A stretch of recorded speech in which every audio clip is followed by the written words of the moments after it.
हम आपकी खिदमत में एक सबक आमोज अफसानवी किस्सा लेकर हाजिर हुए हैं। किस्सा है एक शख्स की सबसे छोटी बेटी का। छोटी बेटी अपने बाप का घर क्यों छोड़कर चली गई और किस तरह उसकी एक बादशाह से शादी हो गई। जानने के लिए वीडियो को आखिर तक जरूर देखिएगा। एक दफा का जिक्र है कि एक सौदागर था जिसकी 3 बेटियां थी। इसकी तीनों बेटियां बेहद खूबसूरत थी, लेकिन छोटी वाली सबसे प्यारी थी। उस सौदागर को अपनी तीनों बेटियों से बेइंतहा प्यार था। वो बस डरता था कि कहीं उसे कोई छोड़ कर न चली जाए। इसलिए एक दिन सौदागर ने फैसला किया कि वो अपनी तीनों बेटियों से पूछेगा कि वो उससे कितनी मोहब्बत करती हैं। वो यही सोचते हुए अपनी सबसे बड़ी बेटी के पास गया और पूछा, बेटी तुम मुझसे कितनी मोहब्बत करती हो? बड़ी बेटी ने जवाब दिया, बाबा जान मैं आपसे अपनी जान से भी ज्यादा मोहब्बत करती हूँ।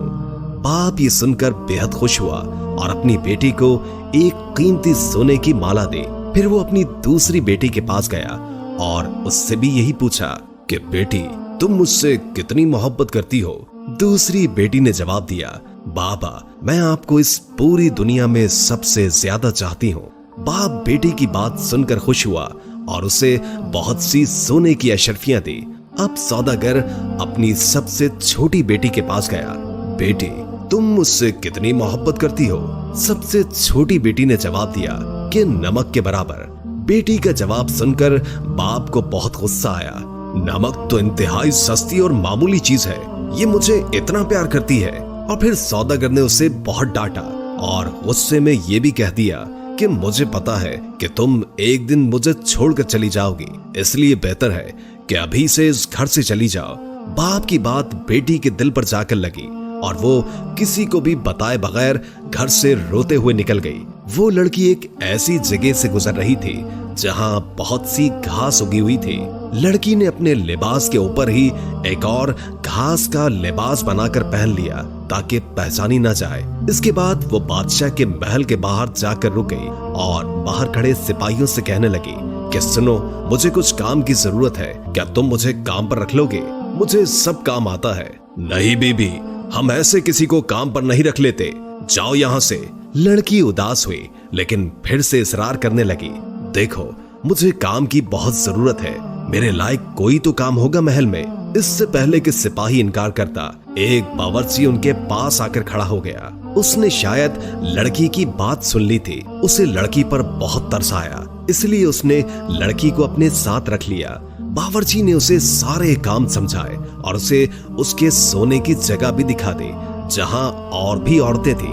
किसी को उस लड़की का नाम तो नहीं मालूम था, तो उसका घास वाला लिबास देखकर सबने उसका नाम घसियारी रख दिया।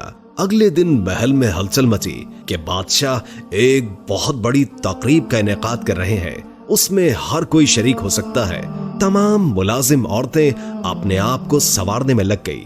जब तकरीब का दिन आया तो घसियारी ने जाने से इनकार कर दिया और कहा कि उसकी तबीयत ठीक नहीं है, और फिर सब उसे आराम का कहकर चले गए। कुछ ही देर के बाद घसियारी उठी, अपना घास वाला लिबास उतारा और एक खूबसूरत सी पोशाक पहन ली जो वो अपने साथ लाई थी, और फिर उस तकरीब में चली गई।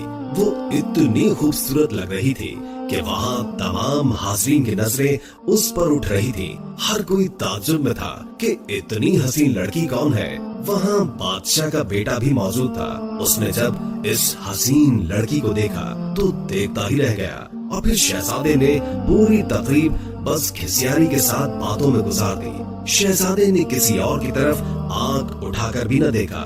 फिर घसियारी किसी की भी नजरों में आए बगैर वापस महल में आ गई। अगले दिन औरतों ने कहा कि तुम्हें वहाँ होना चाहिए था।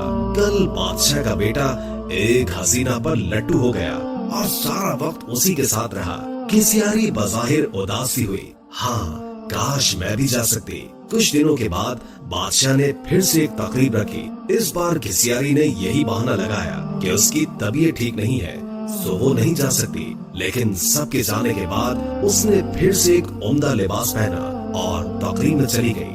शहजादा उसे देखकर बहुत खुश हुआ और एक कीमती अंगूठी उसे तोहफे में दे दी। फिर तकरीब खत्म होने से पहले ही वो वापस महल में आ गई। दूसरी तरफ बादशाह का बेटा सौदागर की इस छोटी सी बेटी पर फिदा होकर रह गया था। उसने फैसला किया था कि वो अपने बाप से इस लड़की का जिक्र जरूर करेगा। अब अगली तकरीब शहजादे ने खुद जानबूझकर रखवाई ताकि वो इस लड़की से मिल सके, लेकिन इस बार घिसियारी न आई। शहजादा उदास हुआ। बादशाह को घिसियारी के बारे में कुछ भी मालूम नहीं था, इसलिए वो परेशान हो रहा था कि उसका पता कैसे और किससे करे। एक दिन शहजादे ने महल के मुलाजमों से सागुदाना बनाने की फरमाइश की। घिसियारी को जब ये पता चला तो उसने खुद सागुदाना बनाने की ख्वाहिश का इजहार किया। उसे इजाजत दे दी गई। घिसियारी ने सागुदाना बनाने के बाद वही कीमती अंगूठी जो शहजादे ने उसे दी थी सागुदाने में डाल दी। अब शहजादा मेज पर बैठा सागुदाना खा रहा था। जब खाना खा चुका तो देखा कि प्याले में अंगूठी पड़ी है।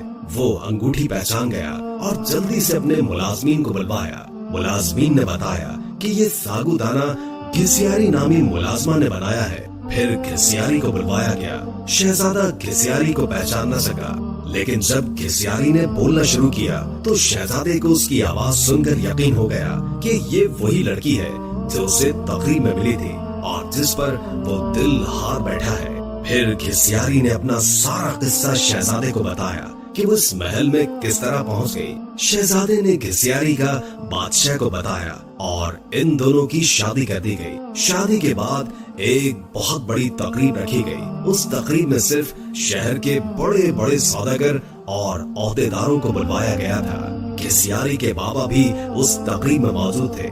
खाने का वक्त हुआ तो मेज हर तरह के लजीज खानों से भर दी गई, लेकिन जब सबने खाना शुरू किया तो पता चला कि खाने में नमक ही नहीं है। घिसियारी के बाबा ने बादशाह को मुखातिब करके कहा, इसमें तो नमक ही नहीं है।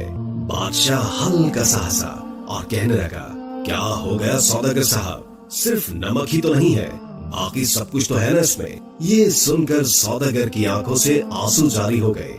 बादशाह ने उसे ताजुब से देखा और पूछा कि जनाब आप रोने क्यों लग गए। सौदागर ने कहा, आज मैं अपनी बेटी की बात समझ गया हूँ। खाने में नमक न हो तो चीज बदजायका हो जाती है, चाहे उस खाने में और कितने ही कीमती मसाला जात पड़े हों, लेकिन नमक के बगैर खाना कुछ भी नहीं। फिर सौदागर ने अपना किस्सा बादशाह को सुनाया और कहा कि मेरी बेटी मुझसे नाराज होकर चली गई है। मैंने उसे बहुत ढूंढा लेकिन वो नहीं मिली। मैं उसकी तरफ से बहुत परेशान रहता हूँ। सौदागर ने बादशाह को अपनी बेटी का हुलिया बताया तो बादशाह ने घिसियारी को बुलवाया और अपनी बेटी को सही सलामत देखकर बाप की खुशी का ठिकाना ही न था। सौदागर ने बेटी को गले लगाया और उससे माफिया मांगता रहा। दोस्तों वीडियो अच्छी लगी हो तो लाइक करके शेयर कर दें और कोई अच्छा सा कमेंट कर दें। अल्लाह ताला हम सबको अपनी हिफ्ज़ व अमान में रखे। जज़ाकल्लाह।